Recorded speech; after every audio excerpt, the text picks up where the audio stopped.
businesses use something called a PESTEL analysis. It's a strategic tool designed to scan the external environment and spot risks and opportunities long before they ever reach the front door. Meet Bean & Co. It's a thriving independent coffee shop right in the middle of a bustling college town. They pull great espresso, the locals love them, and the owner is finally ready to open a second location. But there's a catch. Knowing how to roast the perfect bean and hire a great team are things the owner can control. Stepping out to sign a new lease means walking into an unpredictable market where anything can happen. Launching a major expansion without checking the outside world is a lot like sailing a ship without checking the weather forecast. You might start off perfectly fine, but a sudden storm could easily sink you. To read that weather forecast, businesses use something called a PESTEL analysis.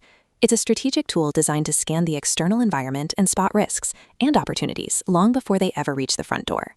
By mapping out these broader market forces, the owner doesn't have to wait around to react to sudden problems. They can actively plan for future growth with their eyes wide open. Let's see how our coffee shop owner uses this tool to plan their new location. The P in PESTEL stands for political factors.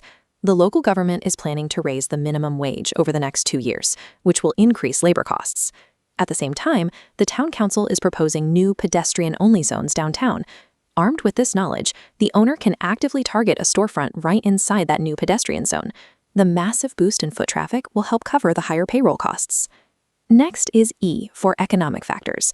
Global supply chain snags and bad weather in Brazil are making wholesale coffee beans more expensive. Locally, inflation is making customers a bit more cautious with their spending. To balance this out, Bean & Co. adjusts its menu. They introduce a basic, affordable drip coffee to keep budget-conscious students coming back, while adding a few premium, high-margin specialty drinks for customers willing to spend a little extra. Then it's S for social factors. Demographics and cultural trends are shifting. More people work remotely from cafes, and demand for dairy-free is surging. Knowing this, the owner can design the new layout with extra power outlets and reliable Wi-Fi, while stocking up on oat and almond milks. They adapt the physical space and the menu before the doors even open. Moving behind the counter, we have to look at how customers expect to actually interact with the business today. That brings us to T, technological factors. Big corporate chains have conditioned consumers to expect the absolute convenience of ordering ahead on their phones. To stay competitive, Bean & Co. decides to build a user-friendly mobile ordering app and a digital loyalty program, ensuring their local customers get that same frictionless experience. The second E is environmental. The local municipality is getting ready to ban single-use plastics, and younger consumers actively seek out brands that prioritize sustainability. In response, the shop switches to compostable cups and paper straws right from the start, and they begin highlighting their partnerships with sustainable, fair-trade coffee farms. Finally, we reach L for legal factors.